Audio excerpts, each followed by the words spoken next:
Olá, alunos! Na nossa segunda revisão, a gente vai trazer alguns conteúdos importantes que vocês precisam rever, né? Que vão já estar na nossa avaliação, tá bom?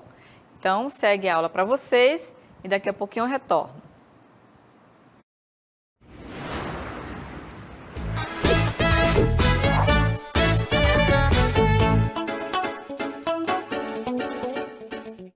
Muito bem, turmas, então a gente segue agora para o segundo momento da nossa revisão e nós vamos continuar falando sobre o trovadorismo, que é um assunto que vai estar lá na avaliação, que daqui a pouquinho vocês vão fazer, tá ok? Então vamos seguir aí. A gente vai continuar falando do trovadorismo, o que era o trovadorismo, né? Então, vejam bem, a palavra trovadorismo, o que significa? Significa o trovador. O artista que cantava naquela época, né, ele compunha os seus textos, suas poesias, suas cantigas e ele ia fazer a sua apresentação. Ele era um artista daquela época, então ele chamava trovador.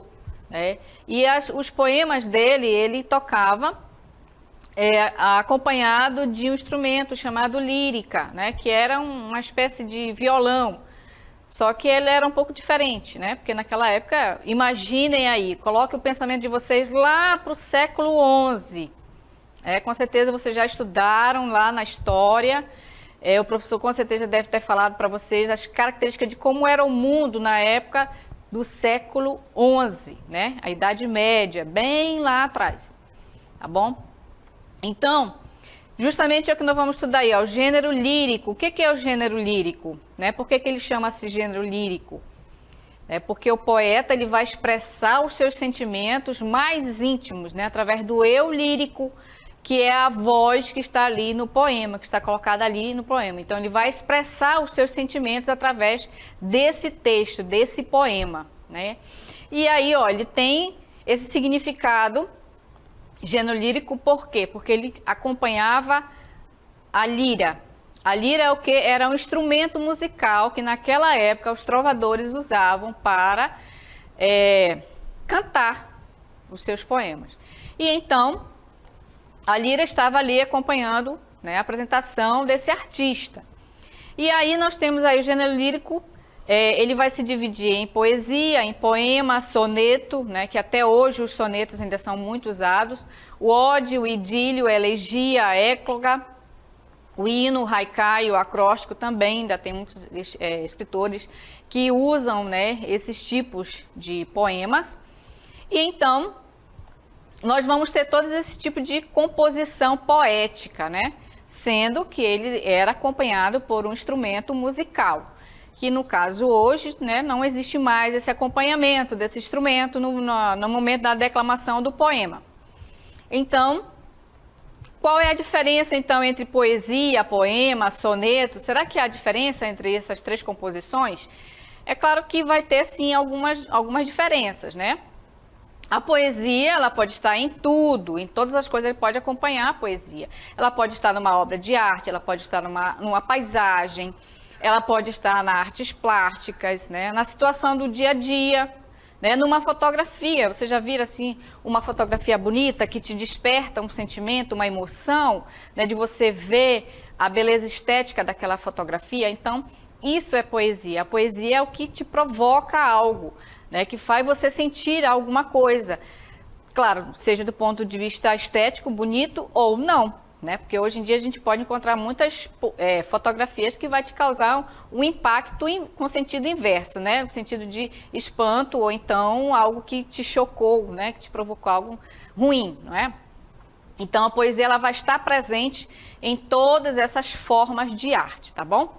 E o poema, como é que é o poema? O poema, na verdade, é a estrutura, né? Que está ali escrito naquele texto, né? Ele é do gênero lírico, por quê? Porque justamente o poema também ele vai expressar, né, aquilo que o poeta quer mostrar, né, através dos versos, das estrofes, né? E aí ele pode ser escrito também em versos e estrofes, ou então ele pode ser em prosa, né? Ou seja, uma outra forma de você compor o poema. Geralmente vem carregado de poesia, mas também temos aqueles poemas que não têm musicalidade. ou seja, os poemas com rimas ou versos brancos, ou seja, não vai haver aí a presença de rimas, né, no final de cada verso. Então, isso daí depende do estilo do poeta, né? No momento que ele for compor esse poema, ele pode não fazer uso, né, dessas rimas. E aí nós temos o quê? O soneto. O soneto, ele é também um poema, só que ele tem uma estrutura específica, né? Então, por exemplo, aí ele vai ser composto de 4 estrofes, sendo que 2 estrofes vão ser compostas de 2 quartetos, ou seja, com 4 versos cada estrofe, e 2 estrofes também com 3 versos. Então, observe que ele vai seguir essa estrutura para poder ser chamado de soneto, tá? E aí ele também tem as 10 sílabas poéticas, que são chamadas de decassílabos. Então, nós vamos ver que o soneto, nessa época, ele tem essa estrutura. E, atualmente, a gente vai ver, por exemplo, no poema de Vinícius de Moraes, chamado Soneto de Fidelidade. Eu trouxe só um pedacinho para mostrar para vocês, que, no caso, ele compõe aí o seu poema. Observem bem que aqui eu só coloquei a primeira estrofe, né? Só observando que esta palavra aqui, ó, ela continua bem aqui, tá? É que houve uma quebra aqui por causa do intérprete que tá aí para vocês, tá bom? Então, observe aqui as linhas, olha, eu tenho 4 linhas, tá? Então, é uma estrofe compondo 4 linhas. E no resto do poema também vai ter mais 3 estrofes, sendo que a segunda estrofe vai ter 4 versos, né? E as rimas que vão estar aqui no final. Atento, rima com aqui, ó, pensamento. Observem aí, ó. Então, ele vai fazendo esse jogo aqui das palavras, né? Para fazer justamente a rima, que é a musicalidade que vai estar colocada aí no final de cada verso, tá bom? Então, seguindo, nós temos agora o que é o gênero épico. Observem, ó. A palavra epopeia vem do grego epos, significa verso, e poiô significa faço, e se refere à narrativa em forma de versos, de um fato grandioso e maravilhoso que interessa a um povo.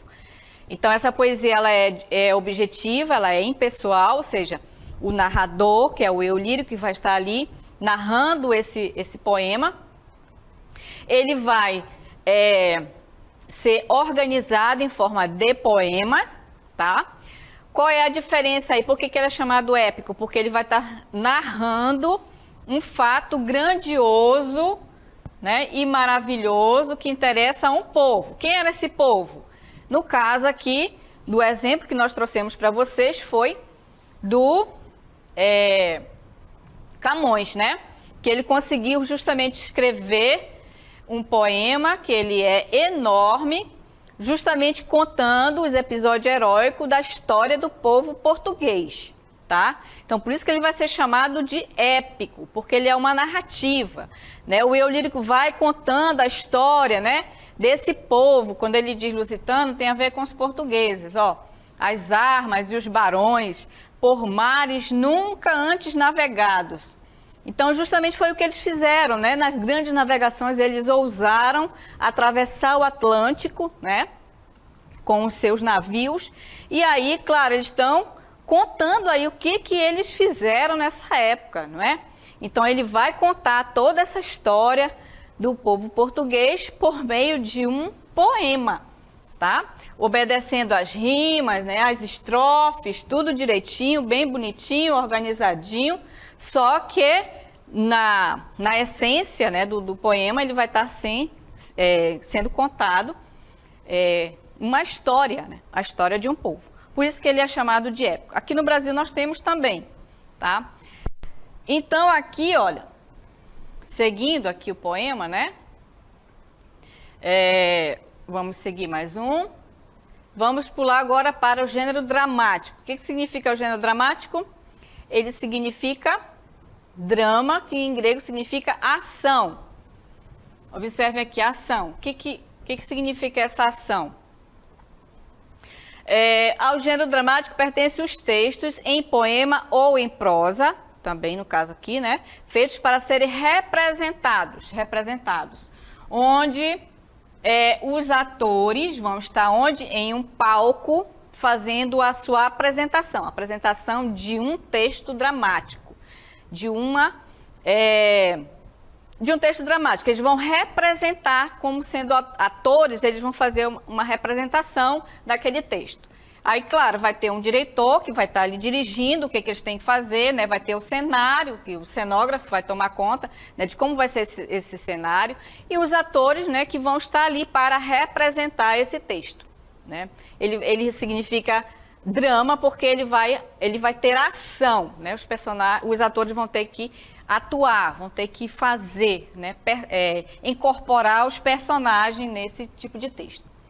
Então, aí, olha, dentro do gênero dramático, ele vai ter aí, ó, vamos classificar como tragédia, nas modalidades, né? Tragédia, comédia, tragicomédia, farsa e o alto. Então, observe que são 5 tipos, né? Que vão estar aí dentro do gênero dramático. Então, nós temos aí, ó, a tragédia, que é a representação dos trágicos, né? De acontecimentos trágicos, finais funestos, ou seja, morte e sempre coisas ruins, né? Os temas explorados pela tragédia são derivados das paixões humanas, do qual fazem parte personagens nobres e heróicos. Observe aí, né? Tudo estava voltado para essa questão da nobreza, né? Naquela época, os fatos heróicos, né? E aí eles misturavam os deuses e os semideuses nesses textos, né? E aí nós temos a comédia. A comédia, ela é um texto humorístico, né? Que levam ao riso da plateia. Então, observe aí que ele vai ter esse caráter crítico também, né? Chocoso e satírico. Então, a comédia servia para fazer esse tipo de representação, tá bom? A principal temática dos textos da comédia que envolvia ações cotidianas, do qual fazem parte personagens humanos estereotipados. Então, essa é uma característica específica da comédia. E a tragicomédia, ela vai unir as duas coisas, vai unir o trágico e a comédia, ou seja, o que é funesto com o que é cômico, né? E vai juntar as duas coisas. E a farsa, ela designa uma curta peça teatral de caráter crítico, observe aqui, também, olha, ela tem um caráter crítico formado por diálogos simples, representada por personagens caricaturais em ações corriqueiras, cômicas e burlescas. Então, a farsa, ela também é um texto dramático em que vai ter como principal característica aí a crítica, né? E agora, o último é o alto, que também são textos curtos de temática cômica, observem bem aqui, ó, os quais são realmente formados por um único ato. Então, aqui no Brasil, por exemplo, nós temos o Alto da Compadecida, de Ariano Suassuna, que também vai explorar muito, né, esse texto dramático aqui, como característica principal o alto. Né? Todos vocês já assistiram, já conhecem, então dá para a gente perceber o cômico, né? Apesar da história ter bastante coisas engraçadas, mas ali também, se a gente for fazer uma análise crítica, a gente vai ver muita coisa ali, né, nessa obra de Ariano Suassuna. E aí nós temos agora a produção do trovadorismo. Vamos relembrar o que era o trovadorismo, né? Como a professora Edinassi já explicou para vocês, esse movimento literário. E por que é trovadorismo, né? Justamente o trovador, ele fazia o quê? As suas cantigas de amor. Então ele compunha esses textos, né? Esses poemas, e ele ia cantar para os nobres, né? O trovador, ele era um artista, ele é um artista que saía lá da nobreza, e ele ia compor as suas músicas e ia fazer as suas apresentações. Então, qual é o caráter, aliás, quais são as características da cantiga de amor? O ambiente, né, dessas cantigas de amor é sempre o palácio. Lembra lá do início da aula da professora Dinassi que ela estava no palácio? Então, esse é o contexto da música das cantigas de amor. Com o trovador, quem é o trovador? É o artista, né? Cantando, declarando seu amor por uma dama. E ela era tratada como senhor no texto, né? Isso é uma das características da cantiga de amor. Ou seja, a senhora a qual ele estava declarando o seu amor. Um relacionamento respeitoso, cortês, dentro dos mais puros padrões, né, medievais que caracterizam a vassalagem. Então, observe aqui a questão da vassalagem, gente. Isso aí é idade média, servidão amorosa, observe aí, ó. O vassalo, quem era vassalo naquela época? Era o escravo, né? Era a pessoa ali que tinha, ficava sobre o poder, né? Ele era um servo do seu senhor, então ele traz esse sentimento de vassalagem aqui para dentro da poesia dele, do poema, né? Da cantiga dele, tá? E aí eu trouxe só aqui um trechozinho só para vocês relembrarem. Observe que as palavras são do século XI, lembra lá, bem distante. Então você vai ler palavras que a gente não entende, a gente vai ter que traduzir, né? Então observe quando ele diz homem, um homem nunca viu, minha senhor, né? Aqui quando ele diz minha senhor, está se referindo à senhora, à mulher que ele estava declarando seu amor, né? Aí quando ele diz de ser o seu vassalo e ela minha senhor, então aqui dá para a gente entender o que ele está declarando, né? Esse amor por esta mulher inatingível, né? Era um amor, praticamente um amor platônico, né? Porque ele não alcançaria essa mulher, porque ela era uma dama da corte, da sociedade, né? Da nobreza, então realmente ela era inatingível. Aí nós temos aí as cantigas de amigo, que já tem umas características diferentes. Vejam aí, ó. A principal característica das cantigas de amigo é o sentimento feminino. Observem aqui, ó. Que exprimem, apesar de serem escritas por homens. Quem cantava essas músicas eram os trovadores, o trovador. Então, só que o eu lírico ali, presente nessa cantiga, era o sentimento feminino. Ou seja, a mulher sofre por ver separada do amigo, que no caso era o amante ou o namorado. Ou seja, aqui você observa um amor possível, já era algo mais próximo, real, né? A mulher vive angustiada por não saber se o amigo voltará ou não, ou se ela será trocada por outra mulher. O ambiente continua sendo o mesmo, ainda é os palácios, né? Aliás, ele sai dos palácios e passa a ser campestre, já na questão do campo ali, né? Um ambiente mais simples. O eu lírico feminino denuncia o abandono e que foi submetido a outras mulheres ou à própria natureza, ok? E aí nós temos as cantigas satíricas. Essas cantigas têm caráter satírico, apresentavam críticas ao comportamento social. Olha, comportamento social, né? Como essas pessoas se comportavam na sociedade que elas viviam, né? Em relação aos seus pares. Difamavam alguns nobres ou denunciavam as damas, né, que não cumpriam com o seu papel no jogo do amor cortês, e elas podem ser de escárnio ou de maldizer. Elas vão se classificar dessas duas maneiras. Então, como que é a de escárnio? Vamos lá.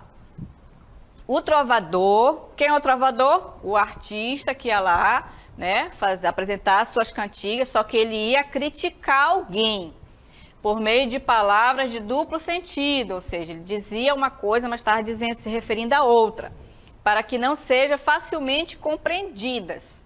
Então, nessa cantiga, a pessoa a quem estava sendo criticada, ela não era revelado quem era, né?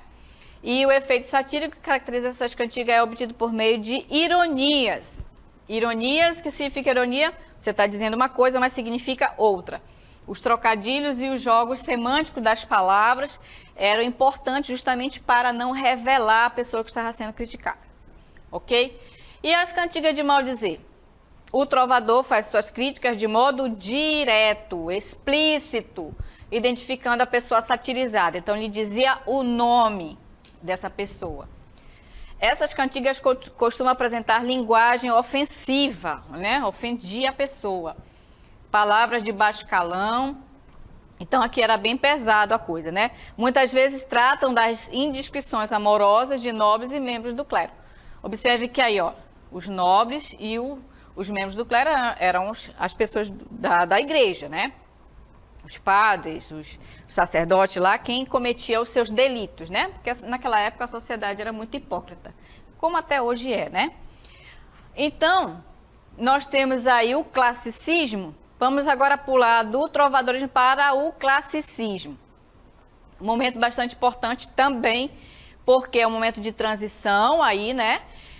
que no caso, o período literário que se desenvolve na Renascença, nos séculos XV e XVI, em Portugal. Vamos sempre lembrar aqui, Portugal. Por que Portugal? Porque era o local onde foi que começou a surgir, a se desenvolver todos esses temas, né? Por quê? Porque nós, brasileiros, herdamos a cultura de Portugal, herdamos a cultura europeia, né? E tem início em 1527, com a volta do escritor Sá de Miranda. Esse grande escritor, ele volta da Itália com novos pensamentos, né? Com uma medida nova aí na questão dos sonetos, né? Lembra lá que os sonetos, eles eram construídos em versos decassílabos, né? De 10 sílabas poéticas. Antigamente, eles eram escritos em versos de 7, né, de 7 sílabas, e depois ele passou a ser decassílabo. Então, foi ele que trouxe essa ideia, essa chamada medida nova, como ele diz, né? E aí, olha, qual é o contexto histórico do classicismo? Observe aí, ó, a influência do pensamento humanista, tá? E a valorização do antropocentrismo. Então, vejam bem aqui, ó, o homem passa a ser o centro das coisas, do universo. Por quê? Por que o homem agora que é mais importante?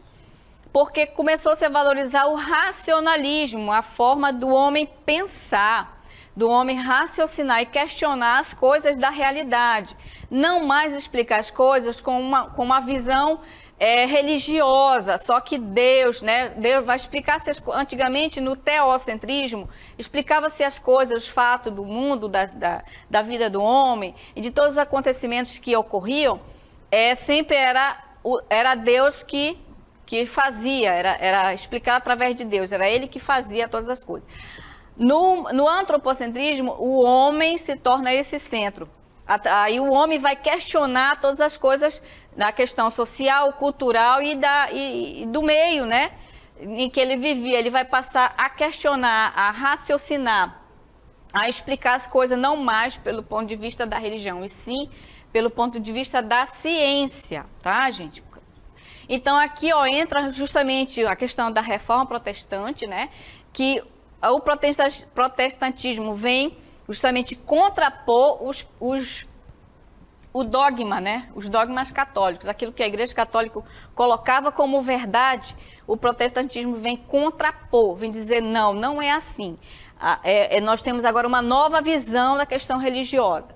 Não só religiosa, mas política e econômica, tá? Então esse é um momento bastante importante nesse contexto religioso e sociopolítico, tá ok? E então o que acontece? Esse espaço da igreja, né, e da nobreza também, dos reis, ele começa a decair, né, justamente por causa dos protestantes que, né, se levantaram aí contra a questão dos valores da Igreja Católica, né, e aí vem toda a decadência, né,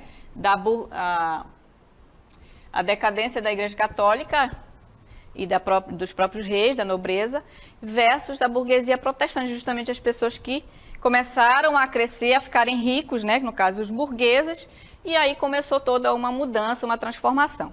Aí nós temos aí o projeto literário, né, eles retomaram os modelos clássicos da antiguidade clássica, eles adotaram a razão como parâmetro de observação e interpretação da realidade, por isso que aqui a questão do pensamento, da razão, tornou-se mais importante. A afirmação da superioridade humana, ou seja, o homem é mais importante agora, o que ele pensa a partir do pensamento humano, não mais religioso. Valorização do esforço individual, ou seja, as pessoas que se esforçavam, elas conseguiam, né, alcançar aquilo que eles almejavam. E a valorização das realizações humanas, ou seja, o homem passa a realizar aquilo que ele deseja, tá? Nós temos a valorização da cultura grega, nós temos o hedonismo, que é a busca pela satisfação dos desejos humanos, que eu acabei de falar para vocês, o carpe diem, que é aquele sentimento de você aproveitar o dia, né, porque a vida é efêmera, ou seja, passa rápido, né, as coisas passam rápido. A efemeridade do tempo, que também, né, no caso, a vida passa rápido, o tempo passa rápido, não tem que ser aproveitado aquele momento. O neoplatonismo, o equilíbrio formal, no caso aí no uso dos poemas, né? O doce estilo novo que foi trazido aí, a questão dos versos decassílabos, né? A de redondilha maior e o verso de 7 sílabas, né? Sílabas métricas. E a personificação, que são os elementos da natureza, personificado como Deus grego, o amor, o tempo e etc. Muito bem, essa foi a nossa aula, espero que vocês tenham entendido e até uma próxima oportunidade.